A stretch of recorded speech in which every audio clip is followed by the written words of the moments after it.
And welcome to Hannity, and we are coming to you from Doha, Qatar. It is 9 o'clock on the East Coast, 4 a.m. here in Qatar, and tonight we'll bring you part two of my exclusive interview with President Trump aboard Air Force One. We covered a ton of ground.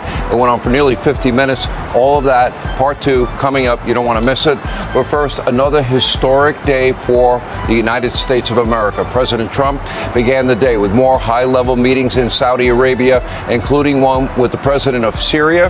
Trump urging him to normalize relations with Israel, just like he did Saudi Arabia, and reject radicalism. In return, President Trump is lifting U.S. sanctions on Syria to, quote, give them a chance at greatness. Take a look for yourself. Among others, and friends of mine, people that I have a lot of respect for in the Middle East, I will be ordering the cessation of sanctions against Syria in order to give them a chance at greatness. Now, before departing Saudi Arabia, President Trump also addressed the Gulf Cooperation Council, and I was at this meeting, where he hailed the progress being made in the region and painted an optimistic picture of lasting peace in one of the world's most volatile regions. Take a look at this. As I said in my address last night, the Gulf nations are at the forefront of creating a stable, peaceful, and prosperous Middle East. And I have to say that I've seen such progress. It's really incredible. I've also seen great unity and friendships. I've spent a little time with you just before this, and I've seen tremendous unity, tremendous friendship, and the whole world is watching the Middle East, and many are watching with envy. You have something very special going on. Incredible opportunities are within reach for this region.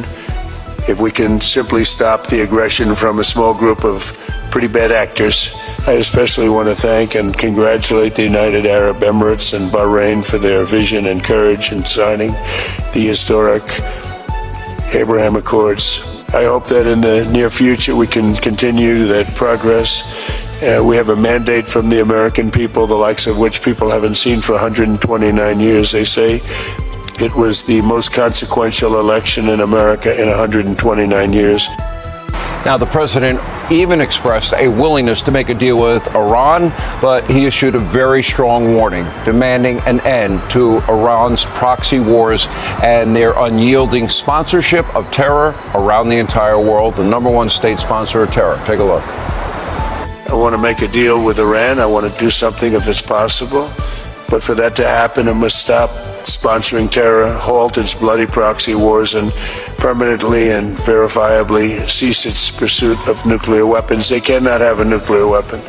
I don't imagine there's anybody at this table or anybody in this room that would say they can. I'm strongly urging all nations to join us in fully and totally enforcing the sanctions that I just placed on Iran.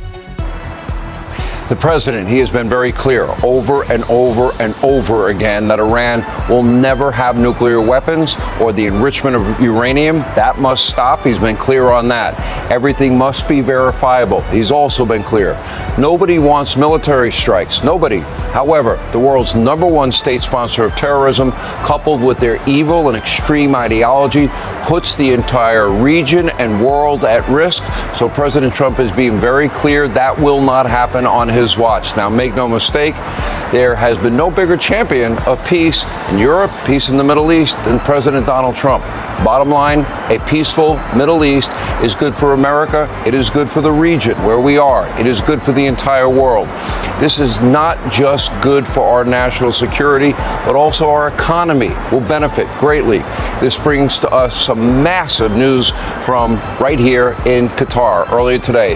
The red carpet, you can see it, by the way, rolled out for President Trump's arrival following Saudi Arabia's show of solidarity with the U.S. Qatar sent its own fighter jets up to escort Air Force One to its landing. By the way, what you're seeing there, I was able to film some incredible sights. And on the ground, in an incredible display from Qatar, President Trump's motorcade was escorted in part, you see there, by Tesla Cybertrucks. Anyway, just as they did yesterday in Riyadh, American flags were lining the streets of Doha as President Trump made his way to a meeting with the leader of Qatar right here, where, by the way, he did continue to deliver more victories for America and the American people, adding on to yesterday's $600 billion commitment from the Saudis yesterday, with a commitment to go up to $1 trillion, including nearly $150 billion purchased in weaponry. This trip could yield well over $1 trillion in the coming months. That means high-paying career jobs for the American people, and we are now nearing the $10 trillion in monies committed towards American jobs and manufacturing of things like, that are important: semiconductor chips, pharmaceuticals that will manufacture in America, automobiles will manufacture in America. President Trump, he signed a series of economic and defense agreements with the Emir of Qatar, including an agreement from Qatar Airways to purchase Boeing jets, which, according to President Trump, would include 160 Boeing jets. That's worth up to $200 billion. All told, the White House says today's agreements will generate more than $1 trillion in economic exchange between the U.S. and Qatar, bringing the total from this trip so far to trillions of dollars in investments. Over the first 2 days of the trip, President Trump has delivered one victory after another. You wouldn't know it from the legacy media mob, while simultaneously outlining a vision for a brighter future for the Middle East, a safer world, a better America, and it is now more abundantly clear than ever.